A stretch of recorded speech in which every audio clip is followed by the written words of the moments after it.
성호야, 아들은 잠시 침묵하더니 어쩐 일이냐고 물었습니다.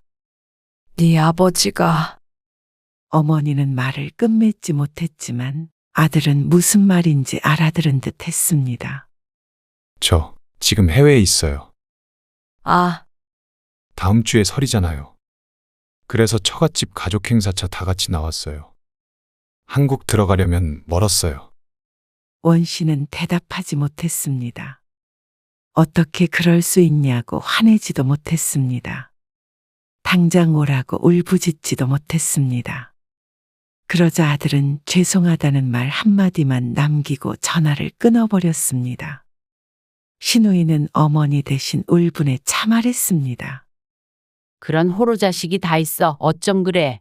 우리 오빠가 지를 어떻게 키웠는데. 언니도 다시는 그런 자식한테 연락하지 마세요. 나도 조카 없다고 생각하고 살게요. 오늘 이야기 속 주인공은 올해 80세가 된 원순덕 씨입니다.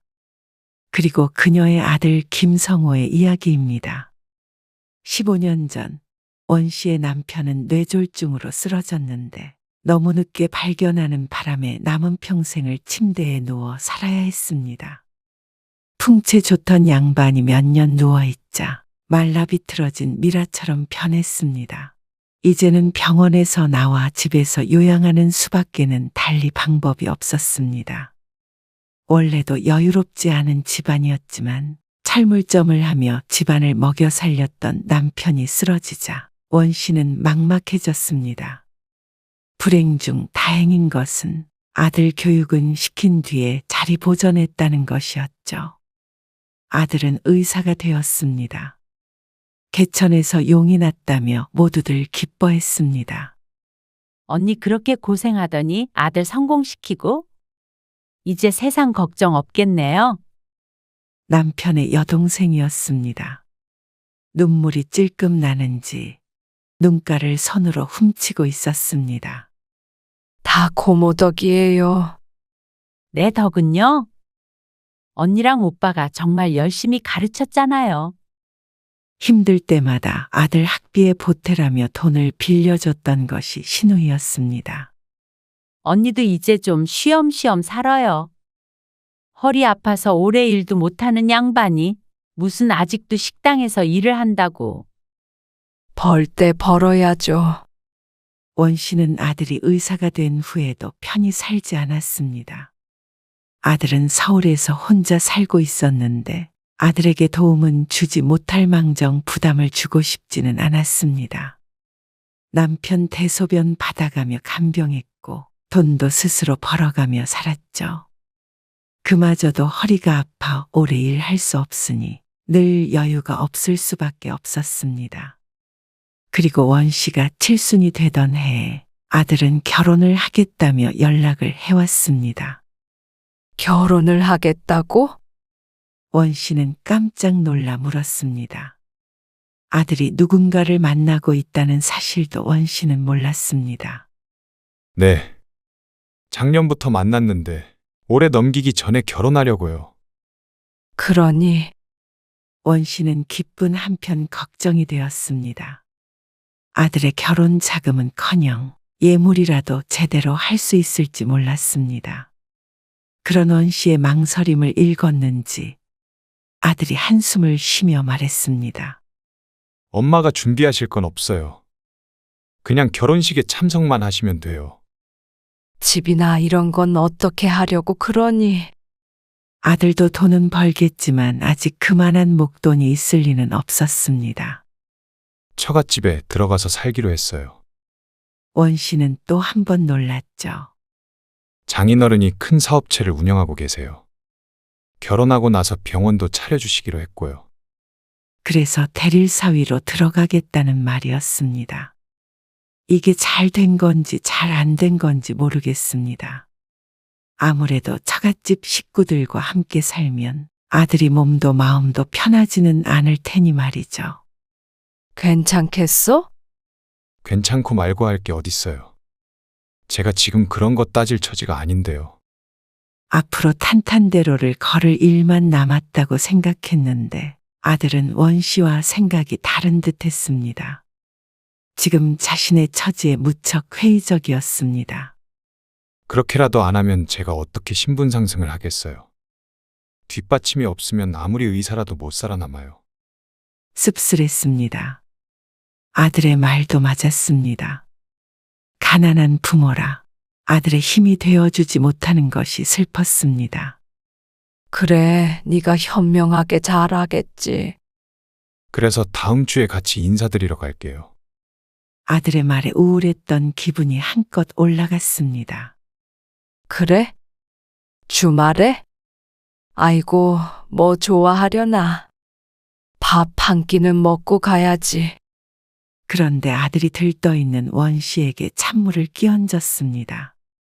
근데요, 엄마. 여자친구가 정말 유복하게 자랐어요.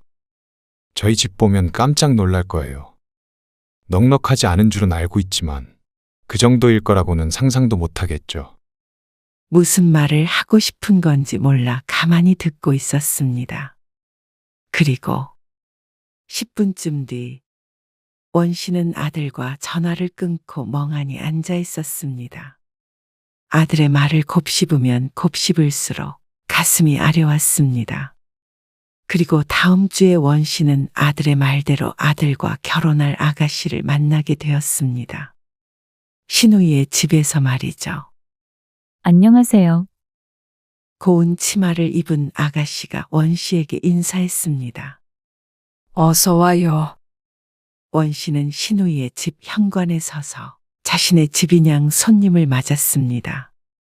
지난번 통화에서 아들이 원한 것이 바로 이것이었습니다.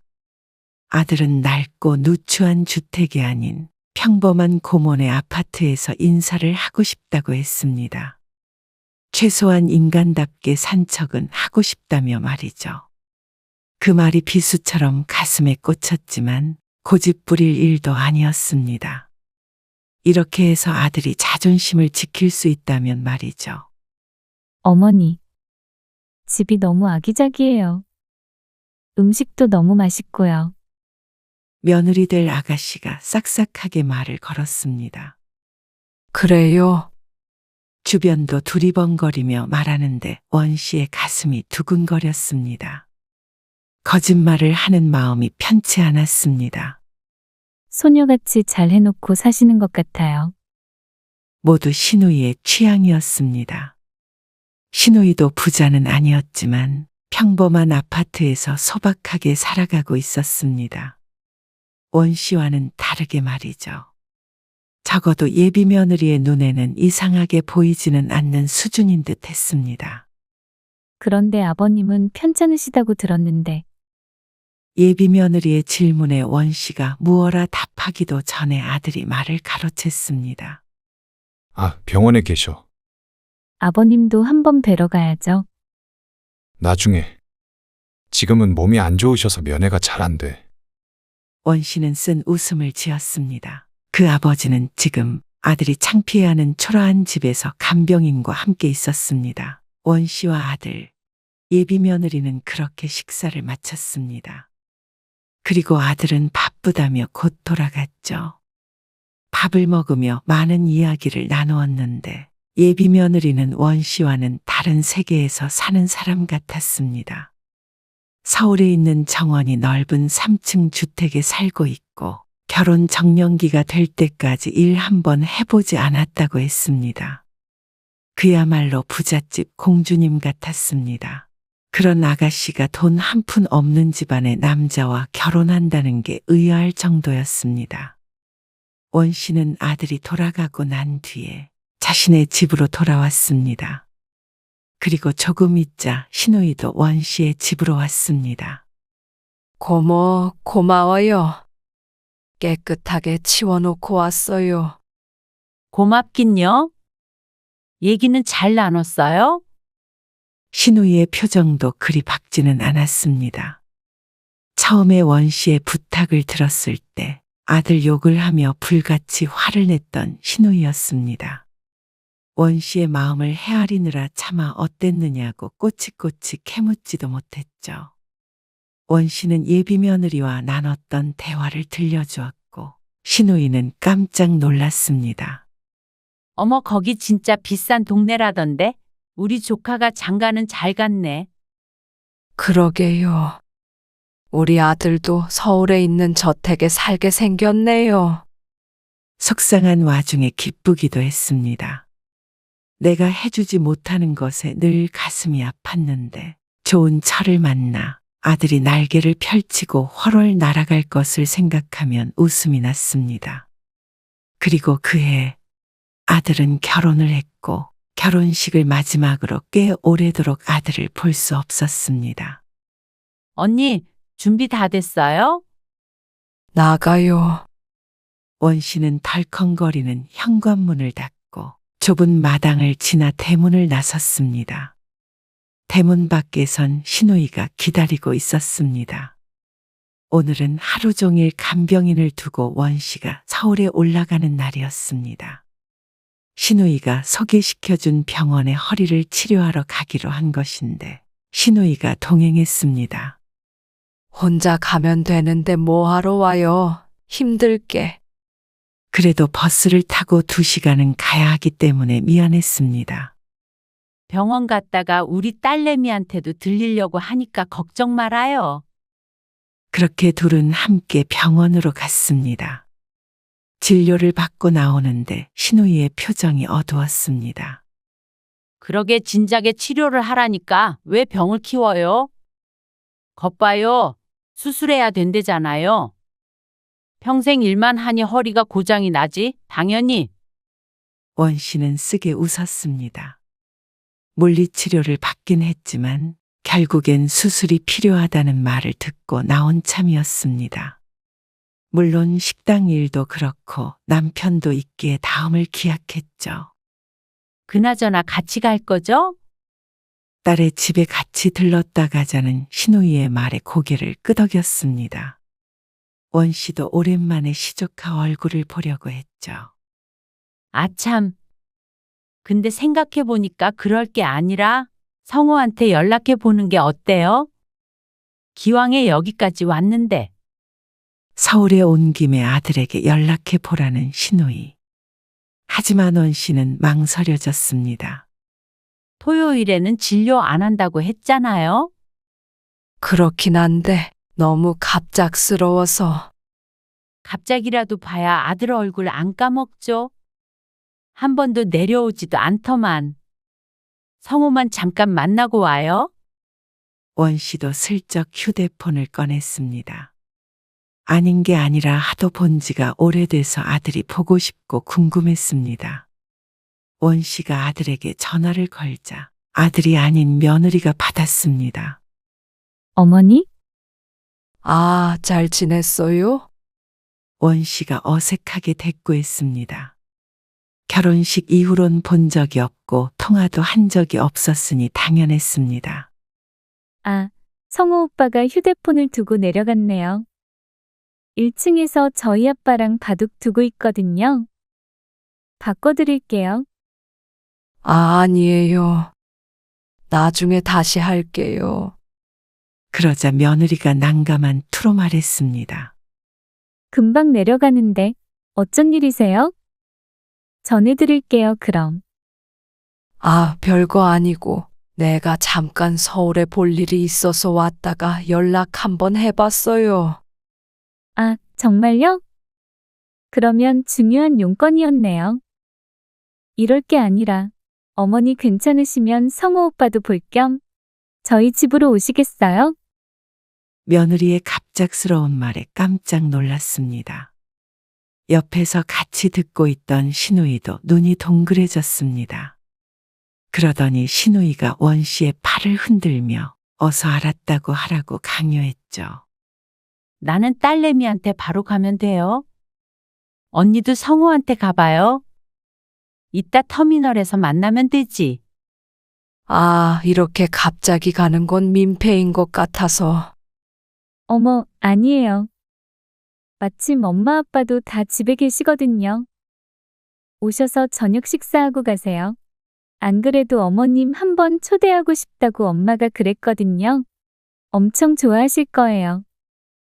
적극적인 며느리의 초대에 원 씨는 얼떨결에 사돈댁에 가게 되었습니다. 택시에서 내렸는데 눈앞에 보이는 높은 담장의 원 씨의 어깨가 쪼그라들었습니다. 대문도 어찌나 큰지 원 씨네 집 대문의 10배는 커 보였습니다. 문이 열리고 안으로 들어가자 아름답게 꾸며진 정원이 눈길을 사로잡았습니다. 드라마에서나 보던 그런 대궐 같은 집이었습니다. 아들이 늘 이 정원을 거닐겠지 생각하니 사돈에게 무척 감사했습니다.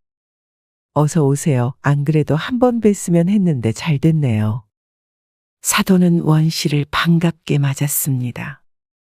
오셨어요. 그런데 어쩐지 아들의 표정이 좋지 않았습니다.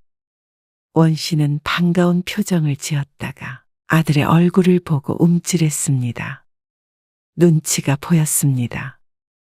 역시나 이렇게 오는 게 아니었나 싶었습니다. 오랜만에 봬요, 어머니. 살갑게 말을 거는 며느리를 보고 원 씨는 깜짝 놀랐습니다. 날씬했던 배가 볼록하게 불어 있었습니다.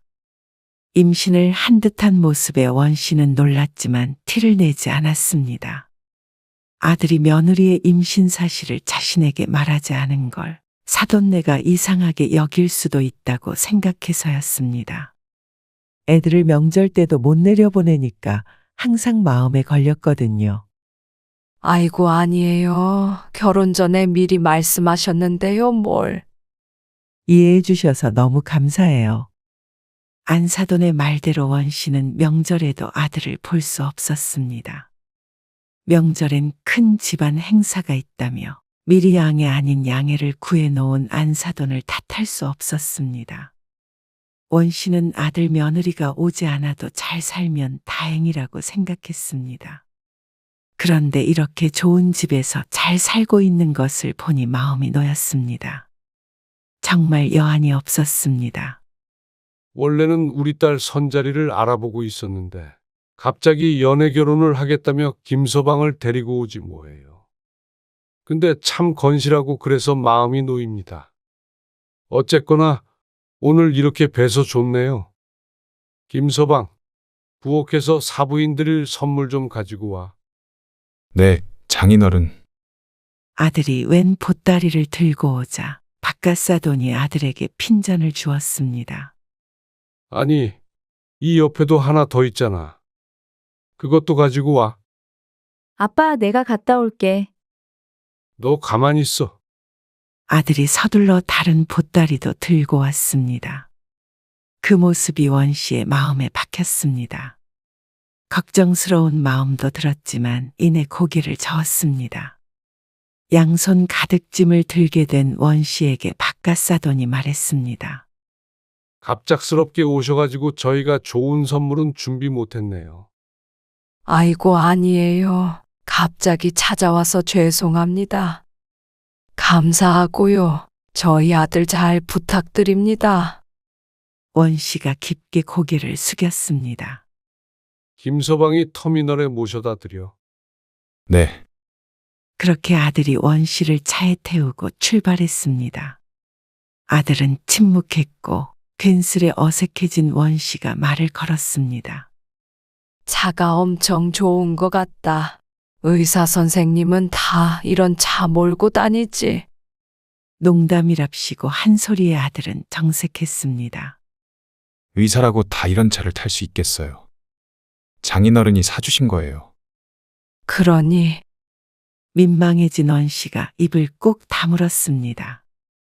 한참 말이 없던 아들이 원 씨에게 말했습니다. 저한테 따로 말씀도 안 하시고 이렇게 오시면 어떡해요. 아니, 나는 그럴 생각이 없었고 네 얼굴이나 한번 보고 가려고 연락했었어. 거절을 하셨어야죠. 아들이 화를 냈습니다. 표정이 안 좋다 싶었는데 역시나 자신의 방문이 달갑지 않은 듯했습니다. 그리고 도대체 옷차림이 그게 뭐예요? 사돈 집에 오면서 그렇게 입고 오는 사람이 도대체 어딨냐고요. 아들이 원 씨의 옷차림을 훑으며 말했습니다. 원 씨는 부끄러운 손짓으로 옷을 여몄습니다. 아, 그냥 병원에 잠깐 갔다가 오려던 생각이라 옷차림은 생각을 못했어. 미안하다. 아들은 대답이 없었고 터미널에 도착할 때까지 둘 사이에 대화는 없었습니다. 조심히 가. 원 씨가 문을 닫자 차는 쌩안이 출발해 버렸습니다. 원 씨는 오늘 일을 무척 후회했습니다. 뭐 한다고 거기까지 갔는지, 오란다고 진짜로 간 자신이 바보였습니다. 더군다나 아들의 말처럼 이런 차림으로 말이죠. 결국 며느리의 부른 배에 대해서는 물어보지도 못했습니다. 원 씨는 버스를 타고 집으로 돌아왔습니다. 아들에게서 잘 도착했느냐는 연락은 없었고 원 씨도 하지 못했습니다. 차갑던 아들의 눈빛이 떠올랐기 때문이죠. 그리고 그날 이후로도 아들은 볼 일이 전혀 없었습니다. 시간이 상당히 흘렀을 때 원 씨가 먼저 아들에게 문자 메시지를 한 통 보냈습니다. 며느리의 배를 보았을 때 이맘때쯤 출산할 때가 됐을 것 같아서 말이죠. 아들의 계좌로 30만 원을 송금하고 아기가 태어나면 며느리에게 선물을 사주라고 메시지를 보냈지만 답장은 받지 못했습니다. 이쯤 되니 원 씨도 알 것 같았습니다. 아들이 자신이 없는 삶을 살아가고 싶어 한다는 사실을 말이죠. 원 씨는 아들의 지우고 싶은 과거의 흔적이었습니다. 그래서 원 씨는 아들이 있지만 없는 것과 다름없는 삶을 살았습니다. 1년이 지나도 2년이 지나도 그건 변함이 없었습니다. 원 씨는 무척 외로웠습니다. 누워있는 남편과는 대화는커녕 병수발 드는 것밖에는 함께 할 수 있는 일이 없었고 삶은 늘 고단했습니다. 아이고 하고. 원 씨는 아픈 허리를 붙잡고 엎드려 있었습니다. 남편의 기저귀를 가느라 쪼그려 있다 일어나니 통증에 쉽게 몸을 일으킬 수가 없었습니다. 손에는 변이 묻은 기저귀를 든 채로 원 씨는 엎드려 울었습니다. 그리고 또 시간이 흘러 나이가 많다는 이유로 식당에서 잘린 날, 원 씨는 남편 옆에 앉아 하루 종일 멍하니 있었습니다. 아픈 남편과 세상에 홀로 남겨진 기분이었습니다. 차라리 우리 둘이 같이 확 죽어버리면 변할까. 그래도 어쩐지 아들은 슬퍼하지 않을 것 같았습니다. 벌써 몇 년간 한 번도 찾아오지 않은 아들이었습니다. 그런데 그런 중얼거림을 남편이 들었는지 어쨌는지 그날로부터 일주일도 안 된 아주 추운 어느 겨울날 밤, 남편은 조용히 세상을 떠났습니다. 이제 자신 때문에 그만 고생하라는 듯 그렇게 갑작스럽게 영원히 눈을 감았습니다. 원 씨는 슬픈 건지 후련한 건지 몰랐습니다. 그저 멍하니 아들에게 연락해야겠다는 생각밖에는 떠오르지 않았습니다. 성호야, 아들은 잠시 침묵하더니 어쩐 일이냐고 물었습니다. 네 아버지가 원 씨는 말을 끝맺지 못했지만 아들은 무슨 말인지 알아들은 듯 했습니다. 저 지금 해외에 있어요. 아, 다음 주에 설이잖아요. 그래서 가족 행사차 다 같이 나왔어요. 한국 들어가려면 멀었어요. 원 씨는 대답하지 못했습니다. 어떻게 그럴 수 있냐고 화내지도 못했습니다. 당장 오라고 울부짖지도 못했습니다. 그러자 아들은 죄송하다는 말 한마디만 남기고 전화를 끊어버렸습니다. 어쩌면 남편이 쓰러지던 그날 아들은 이미 아버지를 죽었다고 생각했는지도 모르겠습니다. 그렇지 않다면 이리도 덤덤하지 못했을 것입니다. 그리고 신우이는 원 씨 대신 울분에 차서 말했습니다. 그런 호로 자식이 다 있어. 어쩜 그래. 우리 오빠가 지를 어떻게 키웠는데. 언니도 다시는 그런 자식한테 연락하지 마세요. 나도 조카 없다고 생각하고 살래요. 그 말을 듣자 눈가가 시큰했습니다. 나쁜 자식. 어릴 땐 안 그랬는데 지가 의사 되고 잘 먹고 잘 사는 게 다 지가 잘나서 그렇게 된 줄 알아. 언니랑 오빠랑 얼마나 고생했어요. 그렇게 원 씨는 아들이 오지 않는 남편 상을 치렀습니다. 아주 조용히, 방문객 없이 조용히 말이죠. 그리고 1년쯤 흐른 뒤 다시는 아들에게 연락하지 말라던 신우이가 오히려 아들에게 먼저 연락을 할 일이 생겼습니다. 진짜. 왜 언니한테만 이런 일이 있는 거야? 신우이가 망연자실에 있는 원 씨를 앞에 두고 말했습니다. 그래서 돈을 달래는 거예요? 돈을 주고 사거나 집을 나가거나 하라 그러는 거겠죠. 미친놈 아니에요? 언니가 이 집에서 얼마나 오래 살았는데? 원 씨가 살고 있는 이 허름한 집은 남편의 큰형님의 소유로 되어 있던 집이었습니다. 하지만 돌아가신 원 씨의 시부모님이 둘째 아들인 남편에게 남겨주기로 해서 형제들끼리는 다들 원 씨의 남편 집이라고 생각하고 살았습니다. 그런데 남편의 큰형님이 돌아가신 지 수년이 지난 지금 그 아들이 집의 소유를 주장하며 연락을 해왔습니다. 아버지에게 자신이 상속받은 집이니 돈을 주고 그 집을 사던지 짐을 빼라며 말이죠. 이런 시골집이 팔면 얼마나 한다고. 진짜 너무한다. 가족끼리. 하지만 남편도 죽은 마당에 자신은 그 집안과 피 한 방울 안 섞여 있으니 매정하게 나온다고 해도 할 말이 없었습니다. 신우이가 집을 팔면 얼마 되지도 않는다고 했지만 그 얼마 안 되는 돈이라도 원 씨에게는 무척 큰 돈이었습니다. 언니, 나도 여기저기 좀 마련해 볼게요. 아이고, 아니에요. 성호 학비 빌려줬던 돈 아직도 덜 갚았는데 어떻게 내가 또 고모 신세를 져요? 그러면 어떡하게요? 진짜로 나가려고요? 갈 데가 어디 있다고. 혼자서 갈 데가 없겠어요. 낡은 촌집이라도 손때가 묻어있는 소중한 보금자리였습니다. 하지만 그만한 돈을 줄 능력이 되지 않으니 나가는 수밖에 없었죠. 그런데 어느 날 아들에게서 전화가 왔습니다. 고모한테 전화 받았어요. 아들은 무거운 숨을 내쉬며 말했습니다. 얼마나 필요하신데요? 원 씨는 전화를 끊고 싶었습니다. 하지만 고개를 돌려 집을 훑었습니다. 원 씨도 이 집에서 쫓겨나고 싶지 않았습니다. 죽더라도 이곳에서 죽고 싶었습니다. 그러자 욕심이 났습니다. 그 돈이 아들에게는 별것 아닌 금액일 테니 이쯤은 자신이 욕심을 내도 되지 않나 하는 생각이 들었습니다. 아들과의 통화를 마친 뒤 얼마 안 돼서 원 씨의 통장으로 큰 금액이 입금되었습니다. 원 씨가 말한 금액보다는 좀 더 되는 돈이었습니다. 통장을 내려다본 원 씨는 어쩐지 이게 아들과의 마지막일지도 모른다는 생각이 들었습니다.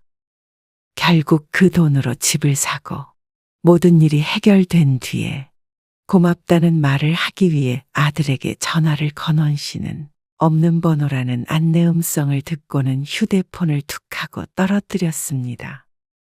그날의 이상했던 기분이 맞았습니다. 정말 마지막이 맞았구나. 슬픈 감정은 있지만 예상하지 못했던 일이 아니었기에 덤덤할 수 있었습니다. 오히려 신우이가 더 속상해했습니다. 이제 세상 천지 혼자네요. 아니, 언니가 왜 혼자예요? 나도 있는데. 나는 언니한테 참 고마워요. 우리 오빠도 끝까지 잘 돌봐줘서. 언니도 알죠? 우리 오빠가 나 다 키운 거. 학교도 보내주고. 나는 살면서 그 은혜 꼭 갚으려고 마음먹은 지 오래예요. 신우이는 원 씨를 살뜰히 챙겨주었습니다. 무기력하게 연명하던 원 씨를 데리고 병원도 다니고 꽃이 피면 꽃 구경 가고 바람이 불면 단풍 구경도 가고 그렇게 함께 세월을 보내주었습니다. 그러다 보니 아들에 대한 그리움도 세월 따라 조금씩 옅어져 갔습니다. 그리고 그렇게 5년이 지난 지금 원 씨는 80세가 되었습니다. 금방 남편 따라 죽을 것 같더니 나름대로 건강하게 잘 살고 있었죠. 그런데 어느 날 뜻밖의 손님이 원 씨의 집으로 찾아왔습니다. 엄마, 정리되지 않은 머리, 까맣게 올라온 수염, 초췌한 꼴을 한 아들이었습니다. 아들이 결혼한 지 10년 만에 처음으로 원 씨를 찾아온 것입니다. 그런데 아들은 얼마 전에 이혼해서 그 집을 나왔다며 괴로운 낯을 했습니다. 애는 생김새도 모르는 손주에 대해 묻자 아들이 대답했습니다. 쫓겨나는 마당에 애까지 데리고 살 자신은 없어서 그 집에 두고 왔어요. 원 씨는 조서가 나왔습니다. 자기 자식도 버리고 온 아들이니 지난 날 부모를 버린 것은 어쩌면 당연한 일인 듯 했습니다. 병원도 뺏기고요. 장인어른 부탁으로 일을 해주다가 아무튼 지금 의사 면허도 취소될 수 있을 것 같아요. 뭐라고 한참 떠드는 아들을 원 씨는 무심하게 쳐다보았습니다.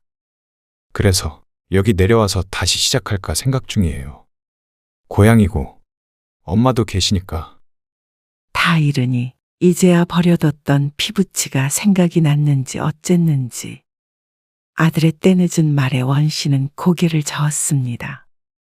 나는 마음속으로 네 아빠 죽을 때 너도 죽었다고 생각하고 살고 있다.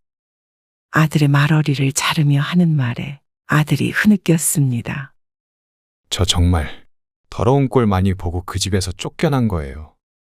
그런데 엄마까지 그러면 저는 세상 천지에 혼자라고요. 몇 년 전 자신이 느꼈던 감정을 이제서야 느끼고 있는 듯 했습니다. 이제 와서 이런 게 다 무슨 소용이니? 넌 똑똑하고 젊으니까 혼자 다시 잘 일어서겠지. 그러니까 너도 엄마는 죽었다고 생각하고 살아. 엄마, 아들이 무엇 때문에 찾아온 것인지 원 씨는 알지 못했습니다. 이제 와서 가져갈 돈이 있는 것도 아니고 엄마가 애틋하게 그리웠던 것도 아닐 텐데 말이죠. 그리웠다면 지나간 세월이 설명되지 않았습니다. 아들이 쓸쓸하게 돌아서는데 원 씨는 그 모습을 오랫동안 눈에 담았습니다.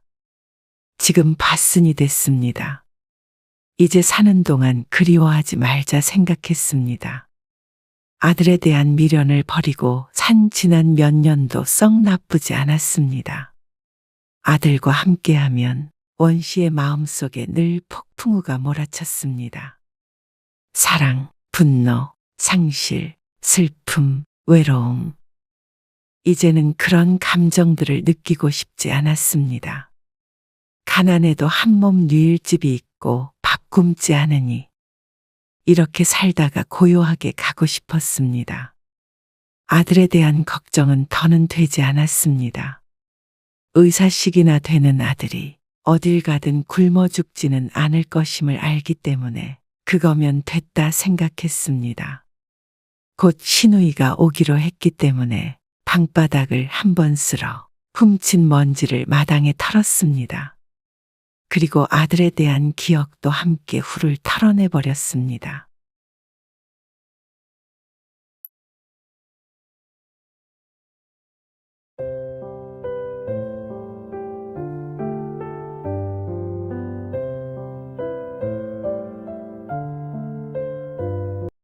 아니, 애 좀 봐주면 어때서? 엄마 손주들 좋아하잖아. 손주가 아무리 좋아도 나는 제주도 구경할 줄도 모르는 줄 아니? 장모님, 둘이 똑같아. 어떻게 장모한테 애들 맡겨놓고 너희만 놀러 다닐 생각을 해? 왜 애 아빠한테 그래? 지원이 네가 제일 나빠. 부모가 너희 호구야? 아니면 뭐 애 봐주는 보모인 줄 알아? 너희를 위해서 무조건 희생하는 사람이야. 무슨 말을 그렇게 해? 차라리 여행 오자고나 하지 말던가. 애들을 집에다 맡기고 너희끼리 다녀온다고 했으면 집에서 편히 있기라도 했을 텐데 숙소에 갇혀서 뭐 하나 제대로 하지도 못하고 이게 뭐야? 너흰 그냥 추석에 애 맡기고 놀러 가는 게 눈치 보인 거고 여행은 핑계잖아. 아니, 그럼 좀 어때서 그래?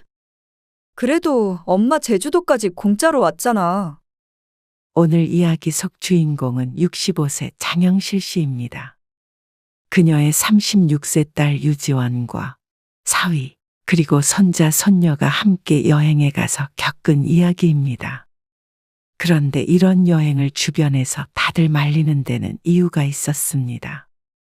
어린 손자를 데리고 특히나 딸 부부와 하는 여행은 따라가는 게 아니라는 친구들의 만류를 무시한 장 씨의 잘못이었습니다. 여행 자체도 오랜만이지만 이렇게 딸의 가족과 함께 다 같이 가는 것은 처음이라 장 씨는 무척 설렜습니다. 물론 집에서 출발할 때까지만 하더라도 말이죠. 목적지는 제주도였습니다. 제주도는 딸이 어렸을 때 그리고 남편이 살아있었을 때 셋이서 가고는 한 번도 못 가본 곳이었습니다. 그러니까 특히나 더 기대가 되었죠. 발단은 명절이었습니다. 추석을 한 달 앞둔 어느 날이었습니다. 반찬 어디 있어? 냉장고에 넣어놨어. 검정 봉다리 봐봐.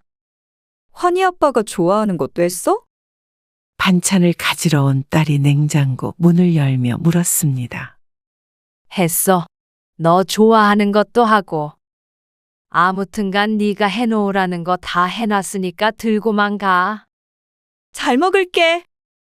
그런데 그날따라 딸은 싱글벙글이었습니다. 뭐 좋은 일 있어? 웬일로 추석 다가오는데 얼굴 표정이 좋다. 시집에 가서 차례 음식 준비해야 하니 명절 때가 되면 죽는 상을 했었는데 웬일로 기분이 좋아 보였습니다. 장 씨의 물음에 딸이 웃으면서 대답했습니다. 이번 추석부터 있잖아. 명절에 차례 안 지내고 여행 다니자고 그러시더라고. 시어머니가. 뭐? 정말이야? 장 씨는 무척이나 놀랐습니다. 사돈네 분위기가 전혀 그렇게 신세대가 아니었으니 말이죠. 친척들도 많이 와서 명절에는 딸이 항상 괴로워했던 것을 떠올리면 파격적인 말이었습니다. 그렇다니까. 완전히 확실히 그렇게 하기로 하셨어. 어쩌다 그런 말이 나왔어? 시어머니가 거의 밥상을 엎어버리셨대. 그러고 일주일 동안 완전히 대판 싸우셨다는데. 자세한 건 모르는데 나는 너무 땡큐지. 딸은 기쁜 마음을 감추지 못했습니다. 어쨌거나 그래서 올해부터는 명절에는 무조건 여행 가신대. 그래서 우리도 제주도 여행 가려고 하는데 엄마도 같이 갈래?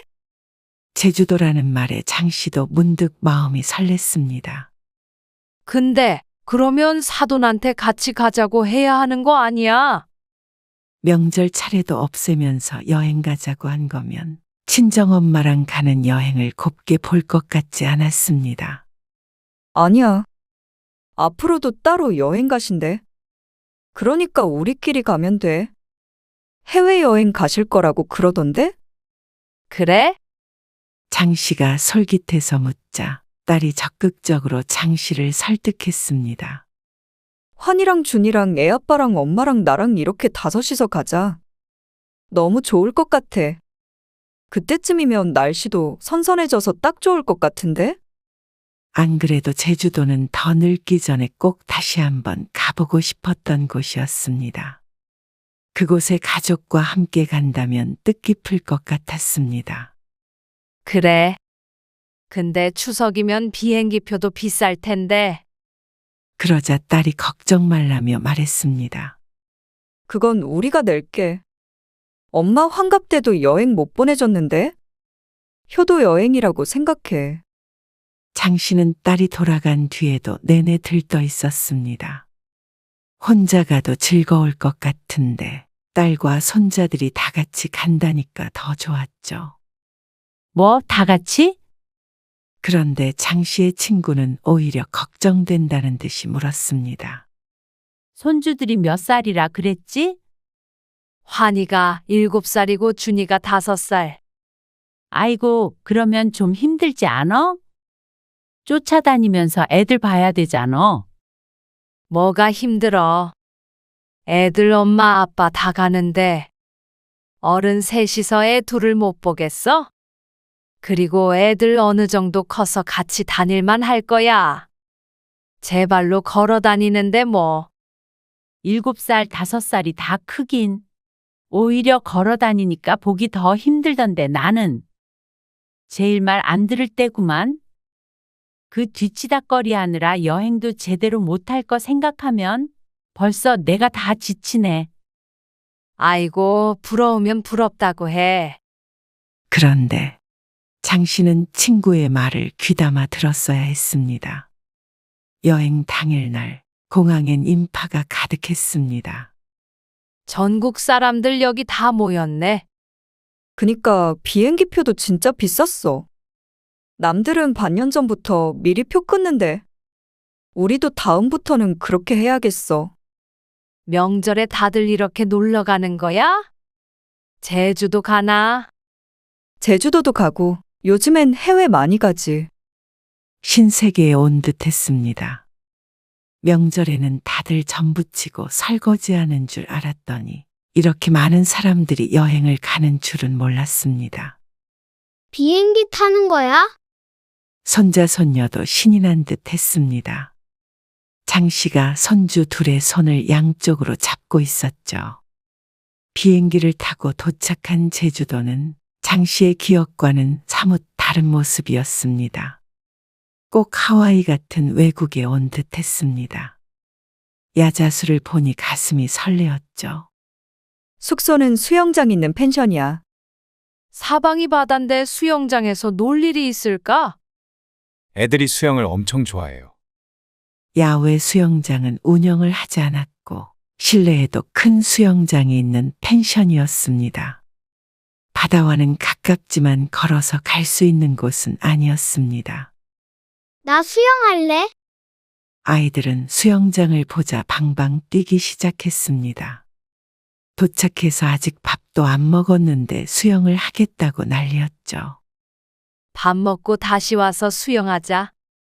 손주들을 겨우 달래서 갈치구이 집에 갔는데 비싼 음식 시켜놓고는 짜증내는 아이들을 달래느라 밥이 입으로 들어가는지 코로 들어가는지 몰랐습니다.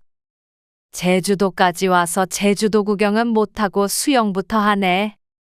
장 씨의 일행은 밥 먹은 뒤에 꼼짝없이 숙소로 돌아와서 수영을 하는 수밖에 없었습니다. 엄마, 이거 입혀. 장 씨가 아이들의 수영복을 갈아입히고 있는데 딸이 말했습니다.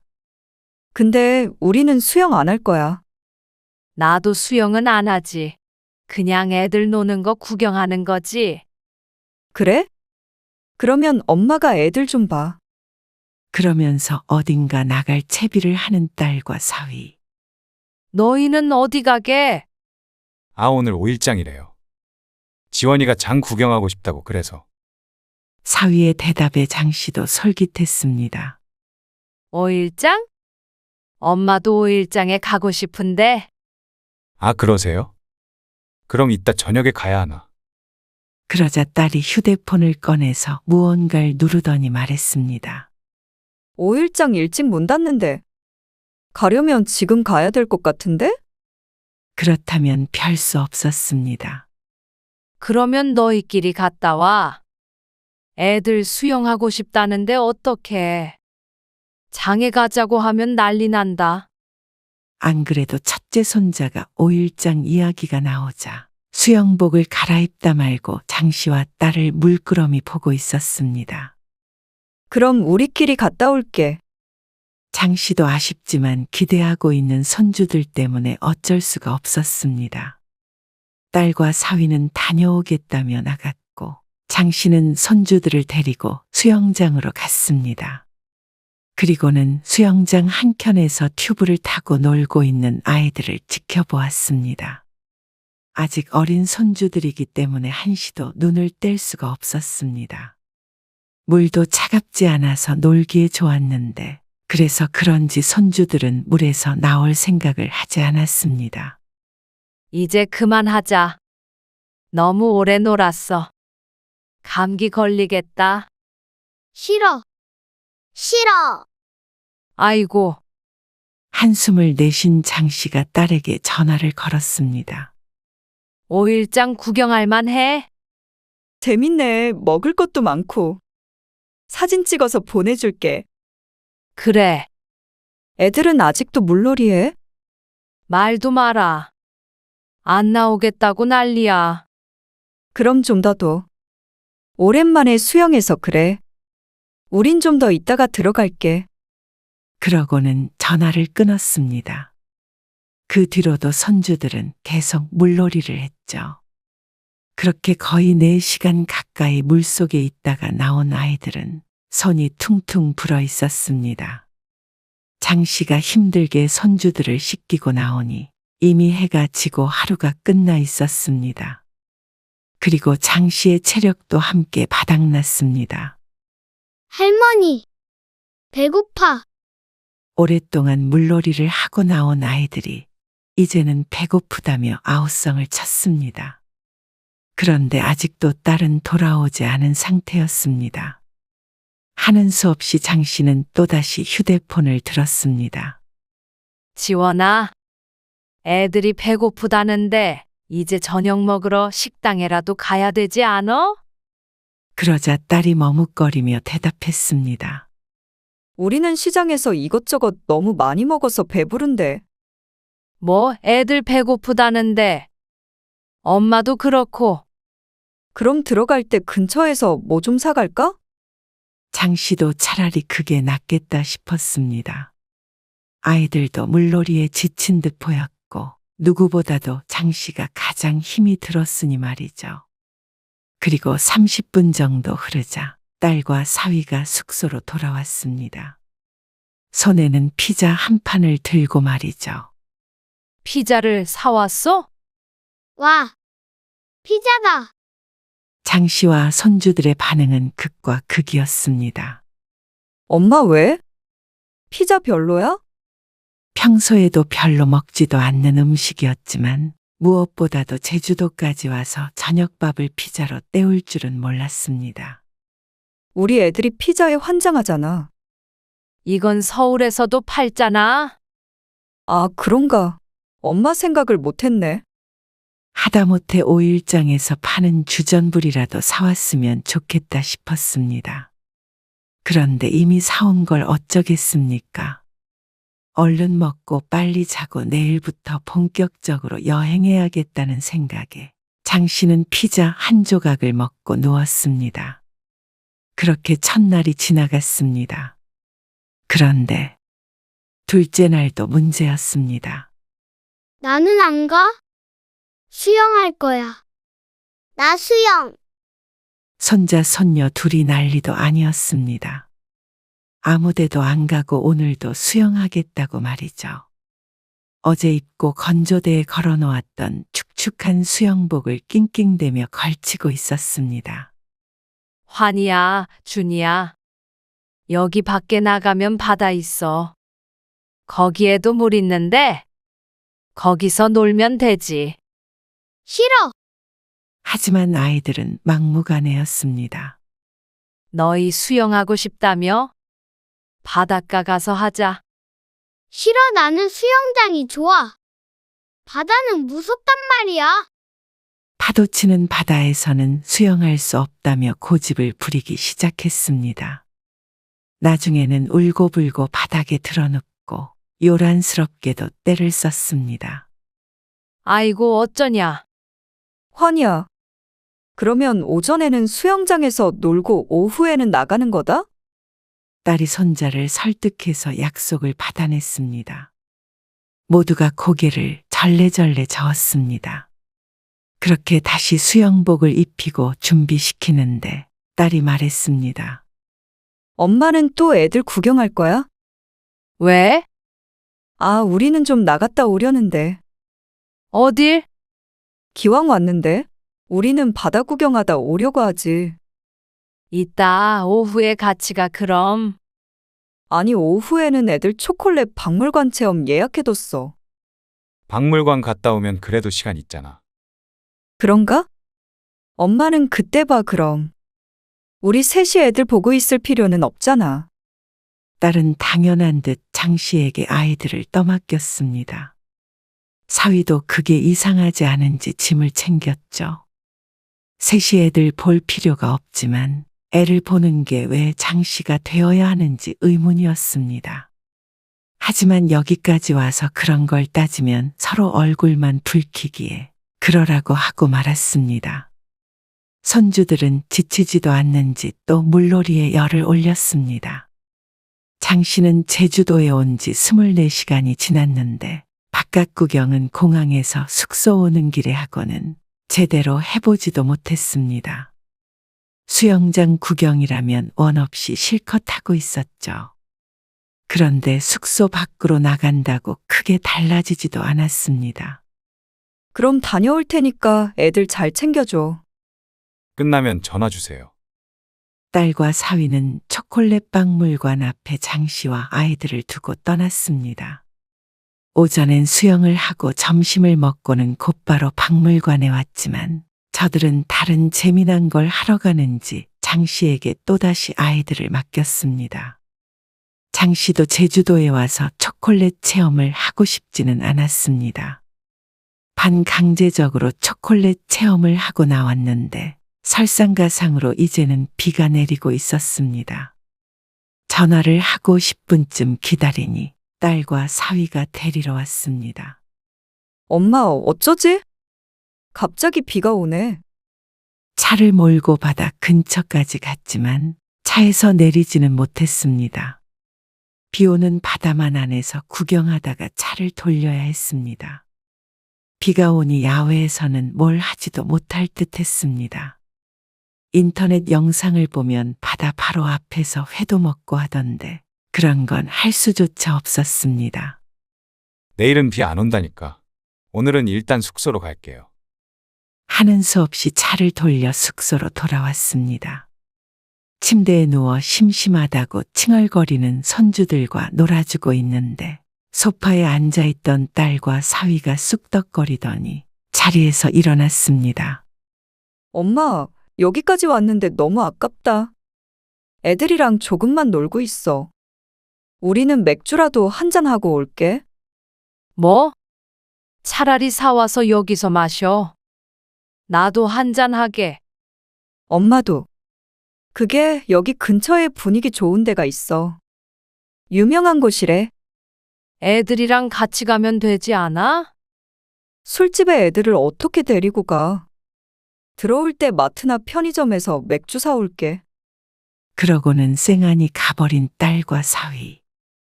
이쯤 되니 이게 효도여행인지 육아여행인지 헷갈렸습니다. 아니, 헷갈릴 일도 없었습니다. 장 씨가 여기 와서 한 것이라고는 애들 돌본 기억밖에 없으니 말이죠. 사위도 사위였습니다. 한 번쯤은 자기가 애를 볼 테니 딸이랑 둘이 갔다 오라고 할 만도 한데 둘이 신혼인 것 마냥 싸돌아다니는 것에 서운했습니다. 그렇다고 딸이 아이들을 보고 사위와 장 씨가 둘이 나가는 것도 어색했습니다. 결국에 희생양은 장 씨인 듯 했습니다. 그렇게 장 씨는 또 애들과 놀아주다가 씻기고 재우니 지쳐서 잠이 들었습니다. 달리 할 일도 없으니 차라리 잠으로 피로라도 푸는 게 나았습니다. 아침 일찍 눈을 뜨니 옆 침대에선 딸과 사위가 잠들어 있었습니다. 언제 들어왔는지는 모르겠는데 이 시간까지 자고 있는 것을 보면 맥주를 꽤나 마신 듯 했습니다. 테이블에는 마트에서 사왔는지 맥주 2캔이 올려져 있었죠. 장 씨는 분주히 씻고 나갈 채비를 했습니다. 그 사이에 모두들 일어나 앉았습니다. 내일은 집으로 돌아가는 날이고 오늘은 우도에 가기로 한 날이었습니다. 장 씨가 제주도에 오고 싶었던 가장 큰 이유였습니다. 예전에 남편이랑 딸이랑 왔을 때도 우도가 참 기억에 많이 남았습니다. 그걸 추억하고 싶어서 제주도 여행 계획을 짤 때도 장 씨가 딸에게 우도에는 꼭 가자고 했었죠. 그런데 이놈의 손주들이 또 고집을 부리고 나섰습니다. 오늘이 마지막이니까 수영하고 가고 싶어. 환희야, 오늘은 안 돼. 할머니도 구경하셔야지. 싫어. 나 수영할 거야. 그러면 나는 준이랑 둘이 수영할게. 둘만 냅두고 가라는 어린아이의 말에 모두들 난감해했습니다. 그러면 당신이 장모님 모시고 다녀와. 나는 오늘 숙소에서 애들 보고 있을게. 차라리 애들에게 단호하게 이야기를 해야 할 텐데 떼쓰면 쓰는 대로 시켜주니 결국은 어른 셋 중 하나가 희생해야 했습니다. 장 씨도 우도는 가고 싶었기 때문에 사위의 말이 반가웠습니다. 그런데 딸과는 손발이 전혀 맞지 않았습니다. 내가 당신 없이 무슨 재미로 가?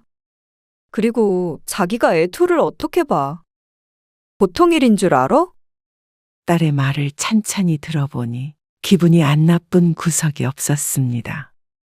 엄마가 없는 건 상관이 없고 엄마는 힘들게 애 둘을 봐도 괜찮은 건가 싶었습니다. 내가 해볼게. 수영하고 나오면 애 둘을 씻기고 해야 되는데? 할 수 있어? 딸의 질문이 황당했습니다. 남도 아니고 애들 아빠한테 맡기는 게 뭐가 그렇게 불안한지 몰랐습니다. 그럼 차라리 당신이 엄마 모시고 다녀와. 내가 애들 볼 테니까. 진심으로 하는 소린가 싶었습니다. 아니면 장씨 보고 애를 보라고 돌려서 말하는 것인지 모르겠지만 참 황당했습니다. 사위도 당황해서 장씨를 쳐다보았습니다. 장모님이랑 나랑 둘이 우도에 갔다 오라고? 그럼 어떡해? 애들이 이러고 있는데? 애들은 이미 또 옷을 벗어 제끼고 있었죠. 그런데 그때 손자 환희가 말했습니다. 나는 할머니랑 있을래. 내일 집에 가면 또 할머니 못 보잖아. 그 소리에 장씨는 한숨을 내쉬었습니다. 딸도 사위도 손주 둘도 장씨의 대답을 기다리며 빤히 쳐다보았습니다. 이번에도 다른 선택지가 없어 보였습니다. 다른 선택지가 있다면 사위와 함께 우도에 가는 것밖에는 없겠죠. 그래, 할머니랑 있자. 결국 장씨는 셋째 날까지 숙소 신세였습니다. 이번에는 아이들이 수영하는 모습을 보는 장씨의 표정도 굉장히 어두웠습니다. 손자의 말에 남겠다고는 했지만 이번 여행이 더 이상 하나도 즐겁지가 않았습니다. 그리고 딸과 사위도 괘씸했습니다. 이럴 거면 뭐하러 자신을 데리고 온지 몰랐죠. 딸과 사위는 한참 동안 돌아오지 않았습니다. 우도까지 들어갔다가 나오려면 한참 있어야겠죠. 그래서 오후엔 장씨도 손주들을 데리고 숙소 밖을 나섰습니다. 이대로 내일 돌아가기엔 무척 아쉬웠습니다. 택시를 타고 해안 쪽으로 가서 밥도 먹고 바닷가도 좀 거닐었는데 며칠 만에 맛보는 진짜 제주도였습니다. 오후에는 계속 이렇게 있고 싶었지만 이번엔 체력이 허락하질 않았습니다. 밥 먹이고 산책 조금 한 것뿐인데 너무나도 힘들었습니다. 혼자서 애 둘을 밥 먹이고 뒤치다꺼리하는 게 결코 쉽지 않았습니다. 그러니 애 엄마 아빠도 애들을 자꾸 두고 돌아다니는 것이겠죠. 애들은 모래놀이를 하겠다며 뒹굴고 있는데 장씨는 그 옆에 앉아서 쉬었습니다. 그래, 이렇게라도 제주바다 구경한 게 어디야. 이번 여행엔 이 시간으로 만족해야겠다 싶었습니다. 그때 딸에게서 전화가 왔습니다. 잘 놀고 있어? 바닷가에 나왔어. 어떻게 갔어? 택시 타고 왔지. 그래도 엄마도 좋은 시간 보내고 있네? 그 소리가 좋게 들리지는 않았습니다. 그리고 뒤이어 하는 소리도 어이가 없었죠. 엄마, 우리 좀 늦게 들어가도 될까? 너 너무한 거 아니니? 장 씨도 참지 못해 처음으로 언성을 높였습니다. 아니, 애들이 있으니까 우리가 언제 이렇게 자유롭게 제주도 여행해보겠어. 그럼 엄마는? 엄마도 제주도 여행해보고 싶었어. 이럴 거면 뭐하러 데리고 온 거야? 애기들 보라고 데리고 온 거니? 그럴 리가 있어? 미안해. 어떻게 하다 보니까 일정이 이렇게 꼬였네. 다음에는 아예 수영장 없는 곳으로 숙소 잡아야겠다. 장 씨가 봤을 땐 수영장이 문제가 아니었습니다. 애들은 당연히 장 씨가 봐야 한다는 생각이 깔려 있으니 매번 장 씨를 희생시키는 결정을 했던 것이겠죠. 장 씨 없이 넷이서 왔다면 애들을 끌고서라도 원하는 여행을 했을 테니 말이죠. 진짜 미안, 엄마. 다음엔 우리 둘이 오자. 단 몇 시간도 사위에게 애들을 맡기지 못하는 딸이 하는 소리는 그저 입에 발린 말이었습니다. 미안해, 엄마. 나는 진짜 엄마 효도 여행 시켜주고 싶었어. 딸이 장 씨의 비위를 맞추려고 연신 사과했습니다. 그럼 빨리 들어갈게. 맥주 사갈까? 그러니 더 이상 화를 내는 것도 우스워졌습니다. 좋은 취지로 온 것은 맞기 때문에 여기까지 와서 싸우는 게 무슨 의미가 있을까요? 알았어, 얼른 와. 그러고는 손주들을 챙겨서 숙소로 돌아갔습니다. 또 모래범벅이 된 아이들을 씻기고 나니 손 하나 까딱할 힘이 없었습니다. 허리도 분질러질 것만 같았습니다. 하지만 딸은 아이들이 잠들고 장 씨가 잠들 때까지 돌아오지 않았습니다. 그리고 몇 시간 뒤 장 씨는 두런두런 들리는 대화 소리에 잠에서 깼습니다. 내 말 듣길 잘했지? 그러게. 장모님 덕분에 우리 진짜 좋은 시간 보냈다. 맞아. 그런데 조금 죄송하긴 해. 우리 부모님이 애만 보는 여행하기 싫다 그러셔서 장모님 모셔온 거잖아. 그래도 어머님, 아버님 오셨어도 우리 애들 못 맡기지. 눈치 보여서. 친정엄마니까 이렇게 애들도 놓고 돌아다닐 수 있잖아. 그러니까 장모님이 너무 고생하셨네. 제대로 여행도 못 하시고. 아니야, 아까 택시 타고 바닷가 갔다 왔대. 애들 데리고 다니기 힘드셨을 텐데. 어쩔 수 없지. 그럼 여기까지 와서 우리가 봐? 그건 아니지만. 아무튼 나는 이렇게 즐거운 추석은 처음이야. 앞으로 계속 이렇게 여행 다니자. 자기는 우리 엄마랑 여행하는 거 안 불편하지? 안 불편해.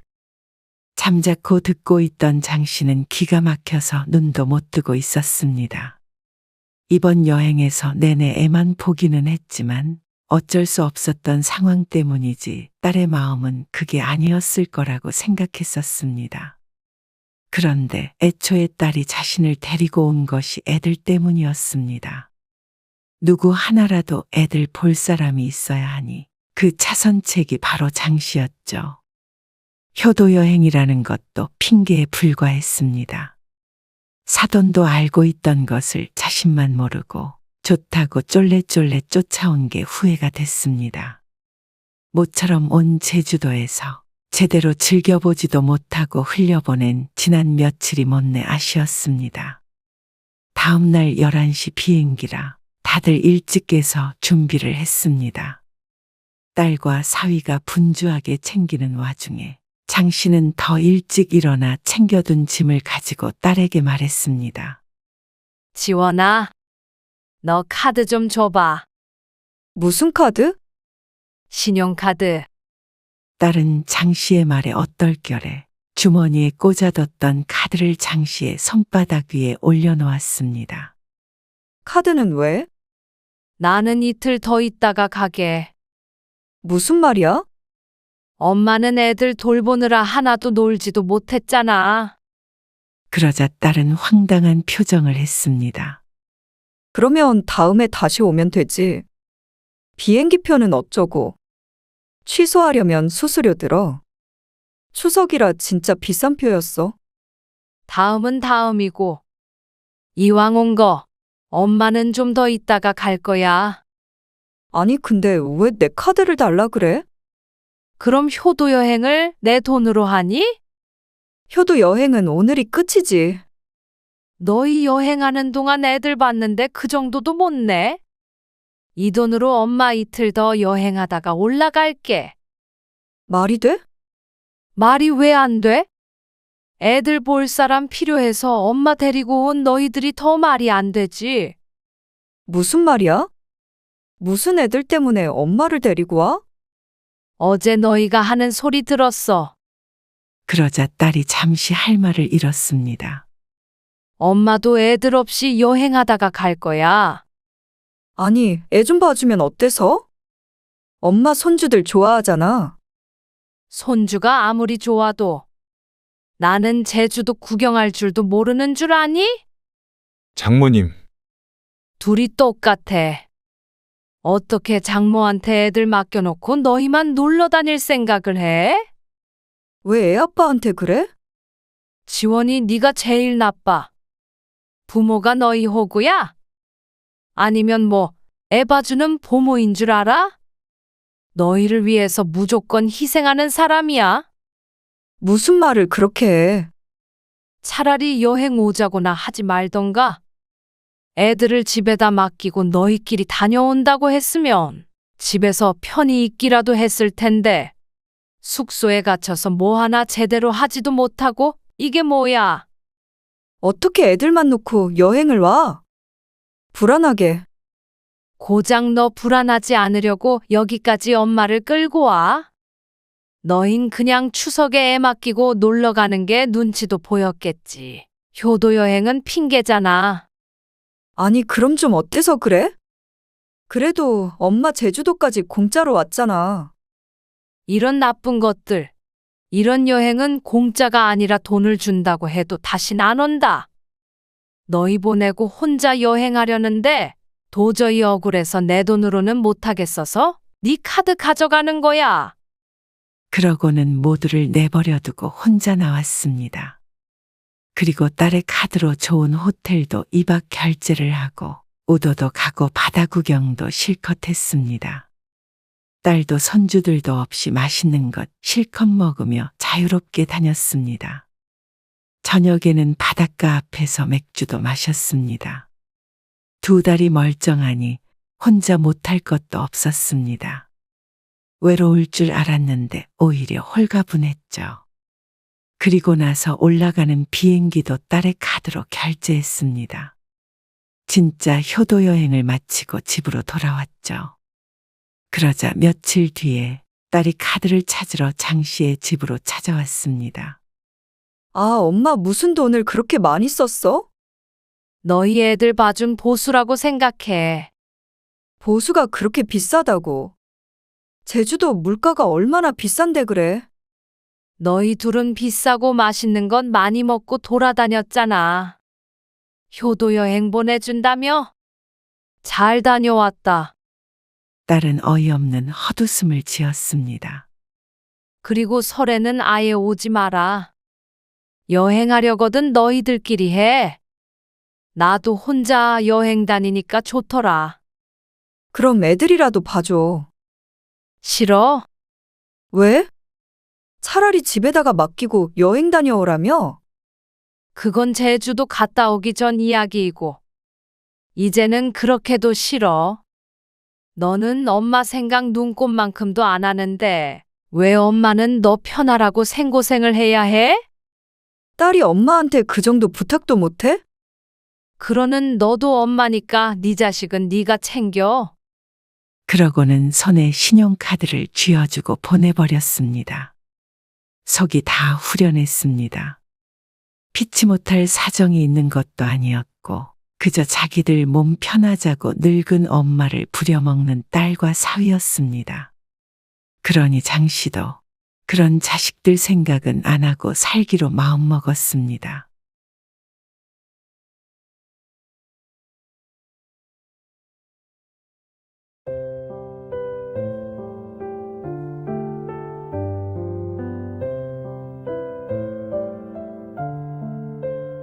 말도 안 되는 소리 하지 마. 말도 안 되는 소리라니? 어제도 나한테 전화해서 그랬잖아.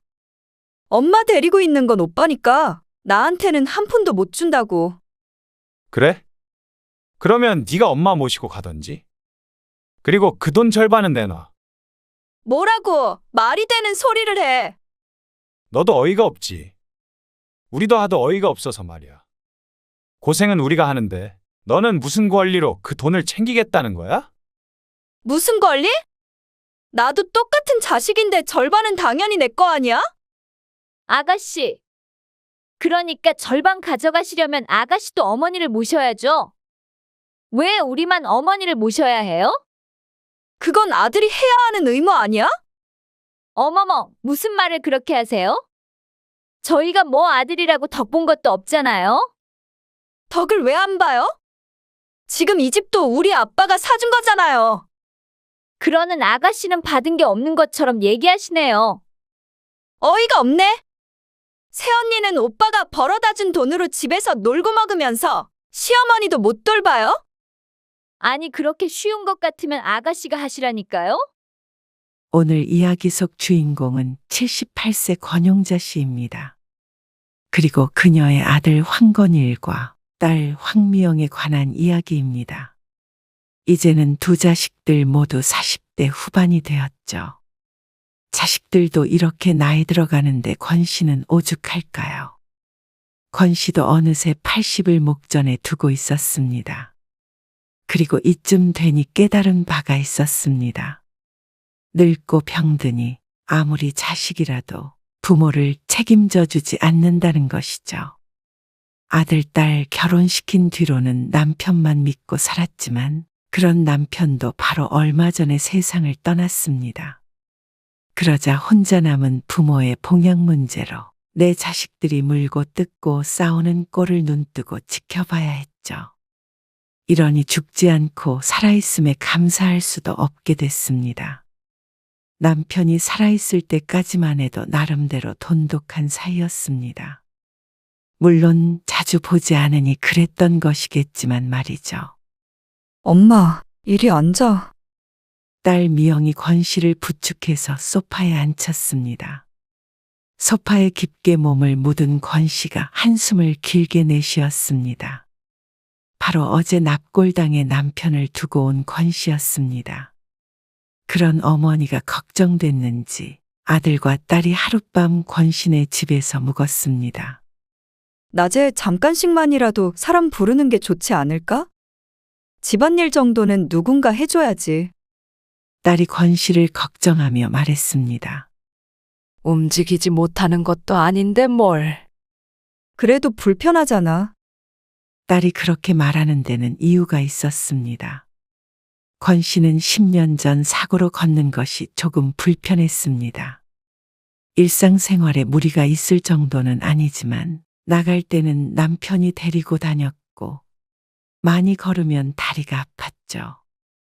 그동안엔 남편이 옆에서 손과 발이 되어 주었기 때문에 크게 불편한 점이 없었지만 앞으로는 많은 것이 달라질 듯 했습니다.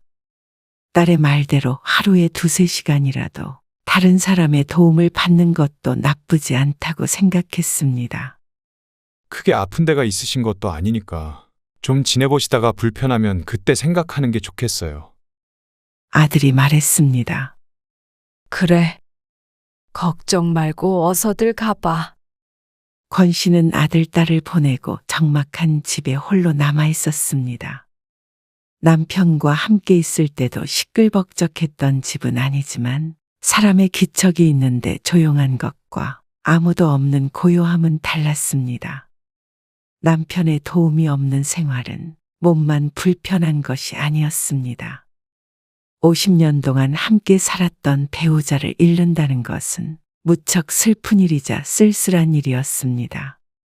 그 정도 같이 살았으면 싸우기도 많이 싸웠고 서로 죽고 못 사는 사이는 아니었지만 그것과는 별개의 큰 상실감이 있었습니다. 반찬 가지고 왔어. 뭐 이런 걸 가지고 와. 혼자 남은 권 씨를 챙긴 건 동네 사람들이었습니다. 아들, 딸이 멀리 있기 때문이기도 했고 함께 동고동락한 지 모두들 30년이 넘는 사람들이었습니다. 그러라고 돈 주는 거 아니야? 권 씨는 친하게 지내는 이웃에게 평일에 2시간씩 집안일을 부탁했습니다. 아무래도 아픈 다리로 계속 움직이면 힘들 수밖에 없으니 말이죠. 물론 보수는 챙겨주었습니다.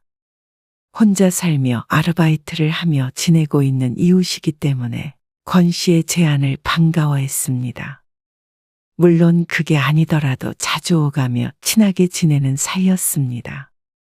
권 씨도 이렇게 챙겨주는 사람들이 있으니 그나마 무기력하게 앉아있기만 하지 않을 수 있었습니다.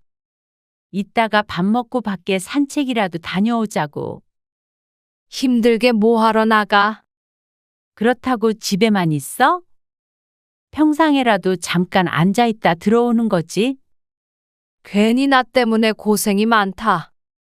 에이, 무슨 고생이야? 그리고 우리 남편 죽었을 때 언니가 나 챙겨줬던 거 기억 안 나? 그녀는 남편과 5년 전에 사별했었는데 그 당시 늘 오가며 챙겼던 것을 기억했습니다. 은혜 갚는 거야?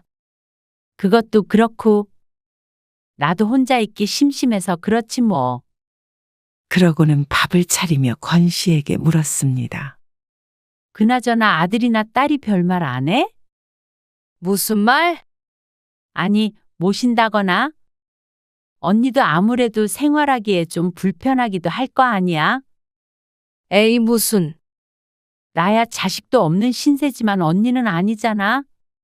보수도 챙겨주니까 용돈벌이하고 수다도 떨고 좋긴 한데 그래도 자식 곁에 있는 게 더 좋지 않나 해서.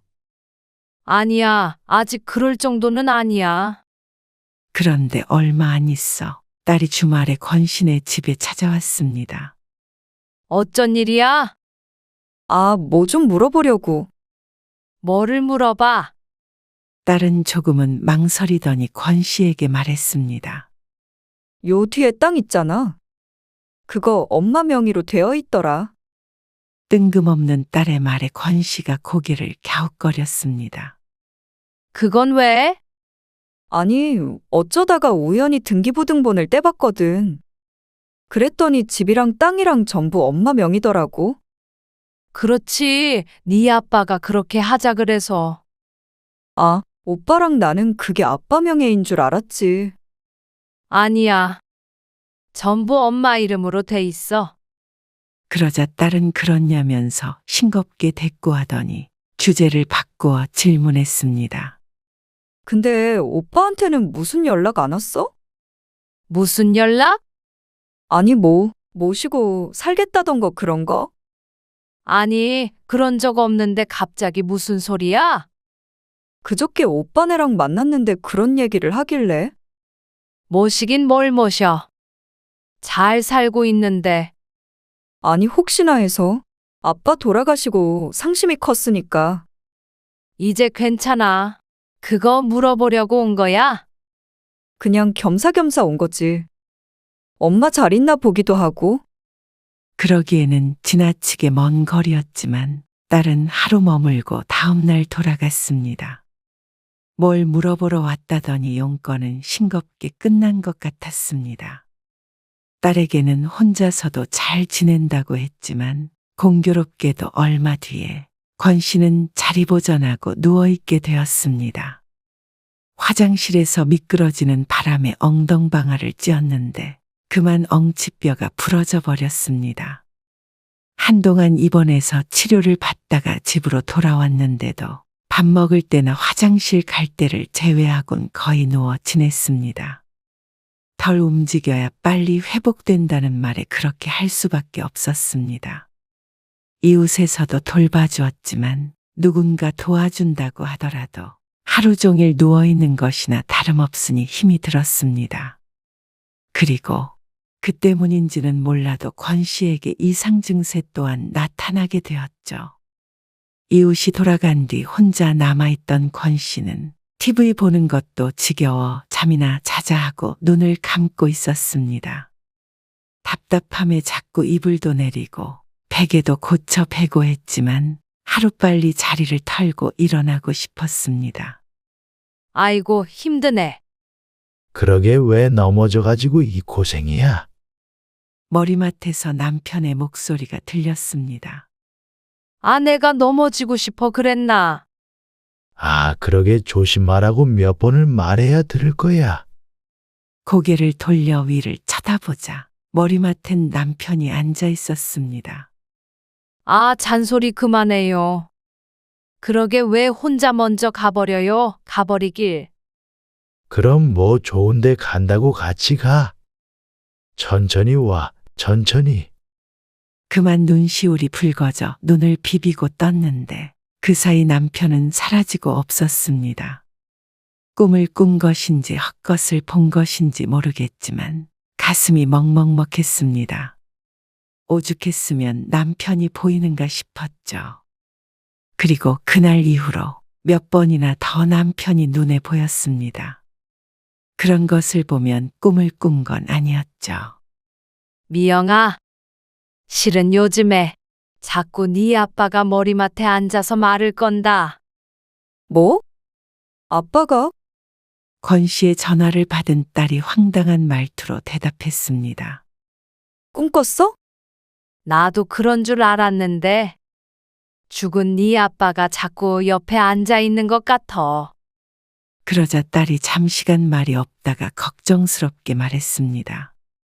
아파서 누워있으니까 기가 허해져서 그래. 아니면 뭐, 우울증 그런 거라던가. 딸은 남편 일은 슬픔에 권 씨의 정신이 오락가락한다고 생각하는 듯 했습니다. 권 씨도 그게 정상적인 건 아니라는 생각은 들었습니다. 진짜는 아니겠지. 근데 그냥 신기해서 그래. 그렇게 보고 싶어? 이렇게 묻는다면 대답은 모르겠다였습니다.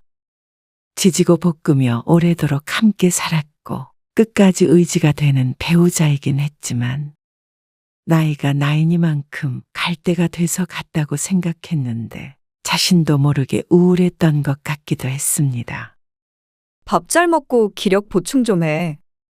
알았어, 그럴게. 나 바빠서 끊어야겠다. 다음에 통화해.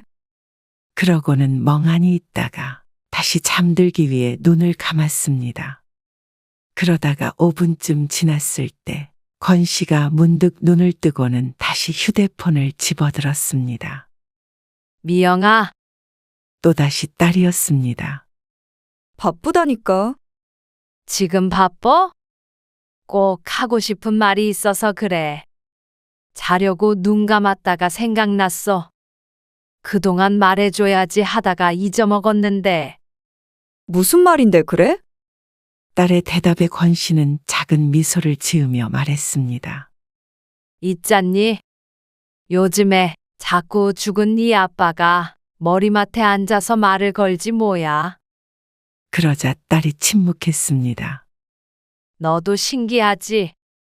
얼마나 생생한지. 나도 진짜 같아서 대답해주고 있으면 그새 사라진다. 엄마, 아이고, 정신줄 놓은 거 아니야. 딸의 반응이 심각해서 권 씨가 웃으며 딸을 안심시켰습니다. 엄마 왜 그래? 그런데도 딸은 무겁게 물었습니다. 아니다, 별난 소리를 했네. 바쁘다 그랬지? 내가 바쁜 애를 붙들고 괜한 얘기를 했어. 그런데도 딸은 괜찮다는 말도 끊으라는 말도 없이 한참을 숨소리만 들려줬습니다. 그럼 이만 끊을게. 일 열심히 해. 그리고 얼마 뒤에 권 씨는 아들, 딸 손에 이끌려 병원에 가게 되었습니다. 의사는 단순히 선망 증세일 가능성이 높다고 했습니다. 노인들이 아프면 일시적으로 있을 수 있는 증상이라고 말이죠. 그런데도 아들, 딸은 걱정이 큰 듯 했습니다. 엄마, 저희 집으로 오세요. 그래, 엄마. 어제 오빠랑 얘기해봤는데 일단 오빠네 집에 가서 좀 지내. 그렇게 혼자 두면 안 될 것 같아. 나 치매 아니다. 의사 선생님도 일시적인 거라고 했잖아. 그래도 잘 움직이지도 못하고 선망증도 있다는데 어떻게 혼자도? 요즘엔 좀 걸어 다닐만 해. 그땐 내가 깜빡했던 거고. 실제로 요 며칠 사이에 엉치뼈도 많이 나았고 이웃과 함께 산책도 나가고 하니 그때와 같은 증세는 보이지 않았습니다. 저희 말대로 하세요. 아들과 딸은 권 씨가 치매가 있다고 생각하는 듯 했습니다. 그래서 권 씨는 반강제로 아들네 집으로 들어가게 되었습니다. 그런데 내 집도 아닌 곳에서 지내는 것은 무척 불편했습니다.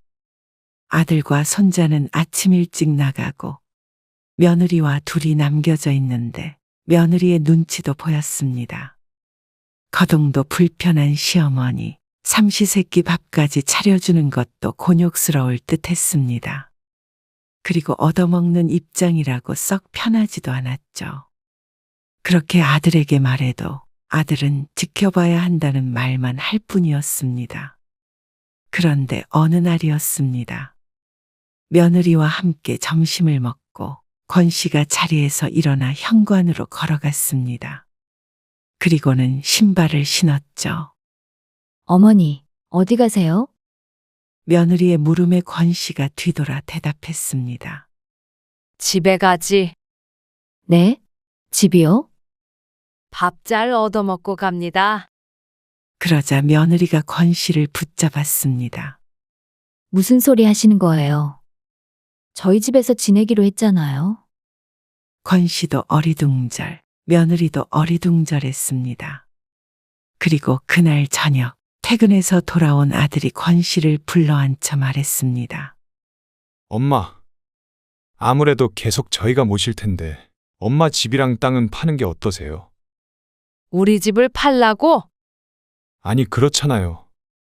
쓰지도 않을 집을 뭐하러 비워둬요. 땅도 그렇고요. 그 집을 왜 팔아? 좀 더 나으면 다시 돌아갈 건데. 낮에 있었던 일 애엄마한테 들었어요. 단순히 일시적인 게 아닐 것 같아요.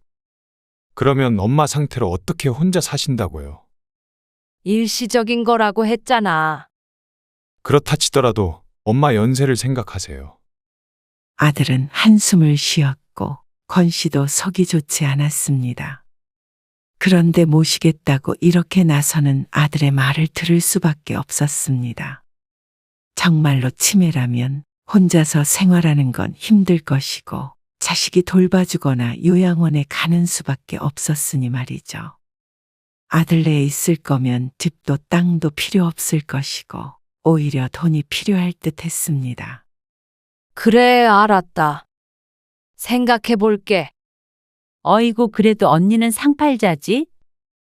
엄마 몸 안 좋다고 대번에 모시고 가잖아. 그런 자식이 어딨어. 며느리가 외출하고 혼자 남은 집에서 이웃과 통화를 하는데 그녀는 권 씨에게 부럽다고 말했습니다. 요즘 젊은 사람들 답지가 않네. 그래도 집에서 있는 게 마음이 더 편하겠어. 며느리 불편할까봐 방에서 나가지도 않고 있으니까 죽겠다. 뭘 그렇게까지 눈치를 봐? 아들 집인데. 며느리 집이기도 하잖아. 그리고 이것저것 부탁해야 하는 입장이니까 말이야. 하긴 나도 언니 없으니까 심심하긴 해. 그래도 어쩌겠어. 언니 입장에선 가족들이 가까이에 있는 게 좋지. 치매든 아니든 그런 건 사람이 늘 옆에 있어야 안심해진대. 아무래도 이웃보다는 가족이 낫잖아. 아무래도 아들의 말대로 다 팔고 정리를 해야 할 듯 했습니다. 그래서 다음날 밤늦게 들어온 아들에게 이야기하기 위해 조심스럽게 안방으로 향했습니다. 그런데 안방에서 쾅하는 큰 소리가 들렸습니다. 뭐가 떨어진 듯 했죠. 문을 열려는데 안에서 아들과 며느리가 싸우는 소리가 들렸습니다. 권 씨는 문고리를 잡으려던 손을 멈췄습니다. 조용히 해.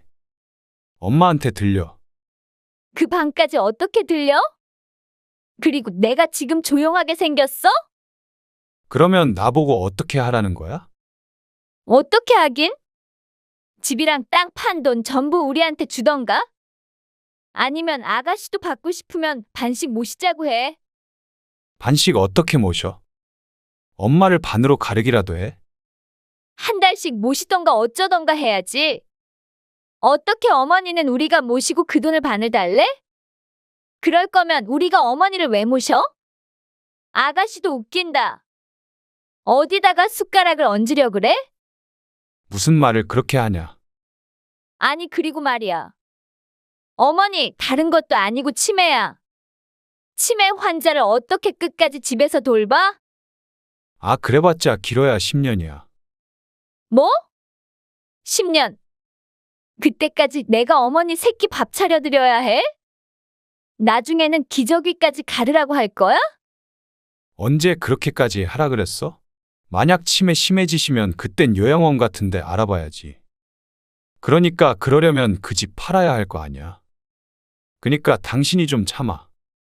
참는 건 참는 건데.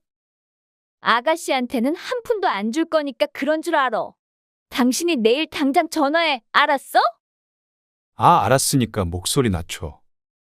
그 대화를 들은 권 씨는 다리가 풀리는 것 같았습니다.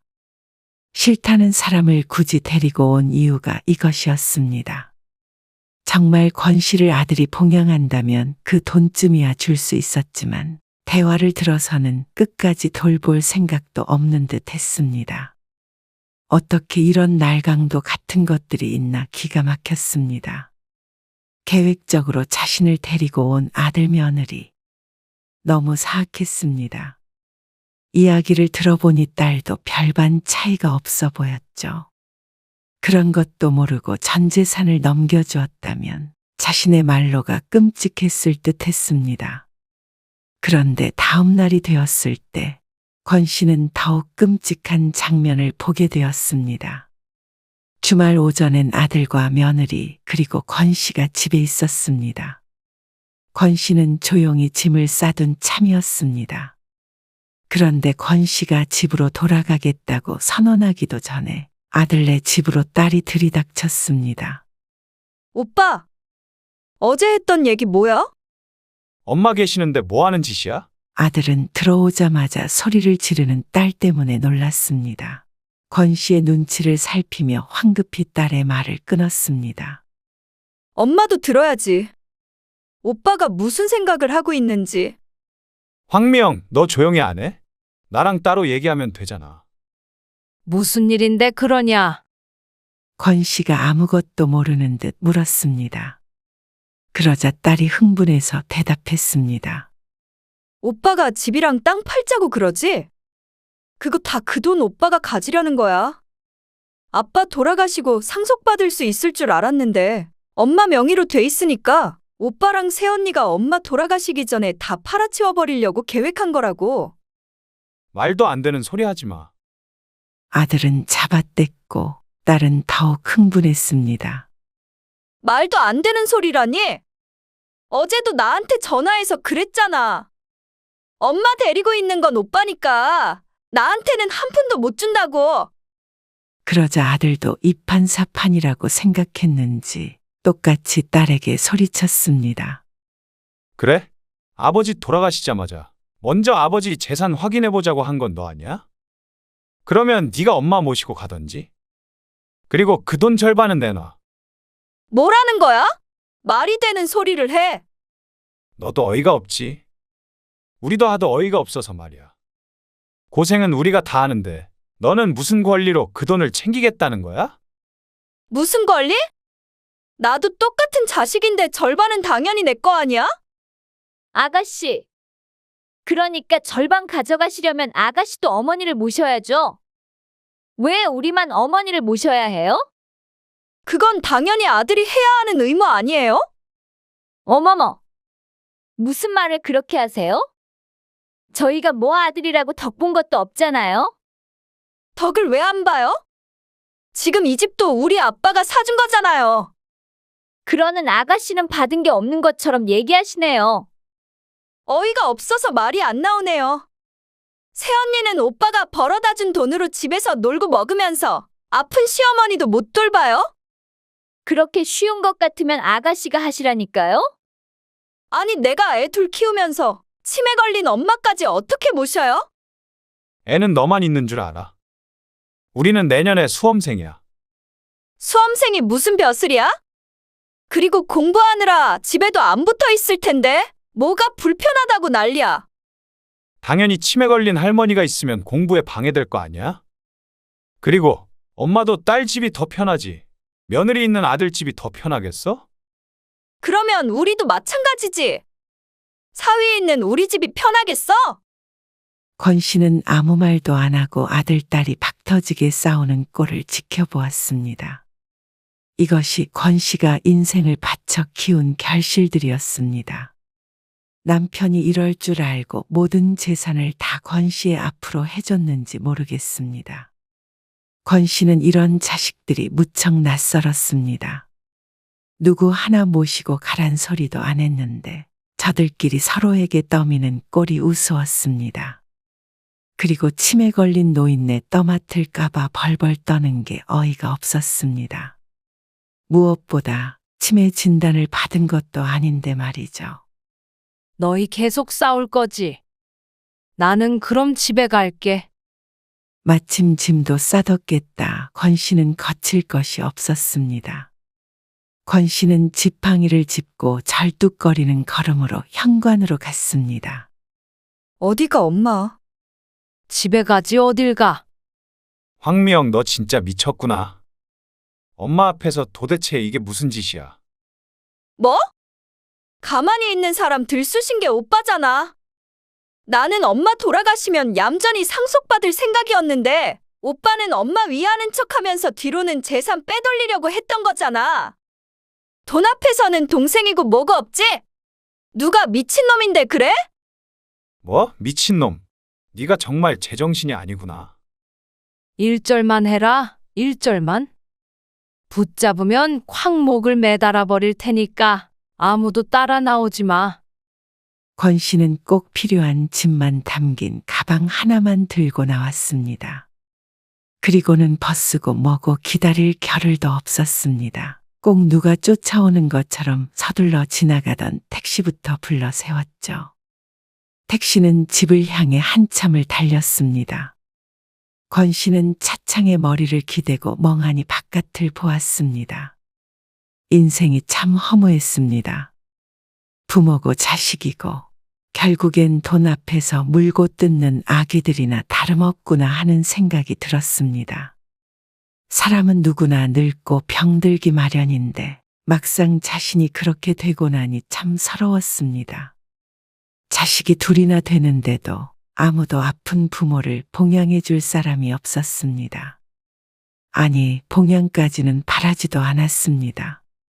그저 두면 혼자 잘 지내다가 갈 것인데 그마저도 다 뺏어가려는 자식들의 진절머리가 났습니다. 그렇다고 자신과 남편이 그동안 자식들에게 해준 것이 없는 것도 아닌데 말이죠. 그러고 보니 남편이 죽자마자 딸이 찾아와 집과 땅의 명의를 물어보았던 게 생각이 났습니다. 진작에 가져가려고 했지만 가져가지 못했던 것이었죠. 그렇게 생각하니 슬프면서도 소름이 끼치기까지 했습니다. 어차피 아들 말대로 고작 10년, 20년 남지도 않았을 텐데 그걸 조금 더 일찍 가져가겠다고 서로 으르렁거리는 모습이 마치 짐승과도 같았습니다. 권 씨의 뜨거운 숨에 차창에 김이 서렸습니다. 그리고 눈가에도 축축한 눈물이 흘렀습니다. 권 씨는 집으로 돌아와서 이웃을 불렀습니다. 갑작스럽게 집으로 돌아온 권 씨에게 이웃이 깜짝 놀라 물었습니다. 언니 뭐야? 갑자기 왜 돌아왔어? 무슨 일 있었어? 내 집에서 살려고. 권 씨는 이웃에게 한 달에 300만 원씩 줄 테니 매일 자신을 좀 돌봐줄 수 있겠느냐고 물었습니다. 이웃은 얼떨떨한 표정을 지으면서도 단번에 좋다고 했죠. 치매로 의심되는 증상들이 있으니 조심해서 나쁠 것이 없었고 이제는 혼자 아등바등 힘들게 살 생각이 없었습니다. 이 사실을 알게 된 아들, 딸이 전화로 난리를 쳤습니다. 300만 원? 그게 말이 돼? 왜 생돈을 날려? 자신들의 몫이 줄어들어 화가 나는 것 같았죠. 그럼 네가 일이라도 그만두고 평생 내 수발 들 거니? 그러자 합주기가 된 딸. 토 달지 말어. 그리고 나는 이제부터 가진 재산 처분할 거고, 절반은 사회에 환원할 거야. 그리고 나머지 절반은 눈 감는 그날까지 펑펑 쓰다가 갈 거고. 알았니?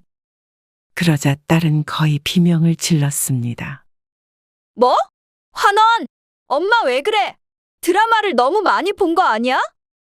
그때는 우리가 좀 흥분을 해서 막말을 한 거지 진심은 아니었어. 나도 엄마랑 같이 살면 좋은데 사정이 있잖아. 나는 한 번도 너희랑 같이 살겠다는 생각 해본 적 없어. 결국 돈 때문에 그 난리를 친 거잖니. 그건 미안해 엄마. 어쩌니? 나 죽으면 유산 받을 생각하고 있었을 텐데. 화난 건 알겠지만 그러지는 말어. 나중에 후회해. 아무리 그래도 가족밖엔 없잖아. 나중에 후회하는 건 너희들이야. 두고두고 후회하고. 그걸 보고 배운 네 자식들한테도 나중에 뼈저리게 느껴봐라. 권 씨는 전화를 끊어버렸습니다. 그리고는 바로 부동산으로 가서 땅과 집을 내놨습니다. 남편과 함께 살던 집이니 조금 더 작은 곳으로 옮기는 게 좋을 듯 했고 아들, 딸이 찾아오길 원치 않았습니다. 그리고 얼마 안 돼서 집은 팔려 이사를 갔습니다. 또 시간이 지나서 땅을 판 돈의 절반은 정말로 노인들을 위한 기관에 기부를 해버렸습니다.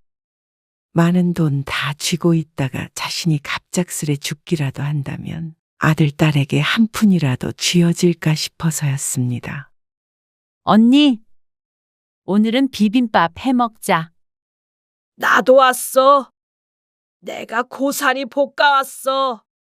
그리고 남은 돈으로는 이웃에게 월급을 주었고 자신이 아팠을 때 챙겨준 동네 사람들에게도 선물을 했습니다. 가까이 살며 희노애락을 함께한 이웃들이 자식보다 나았습니다.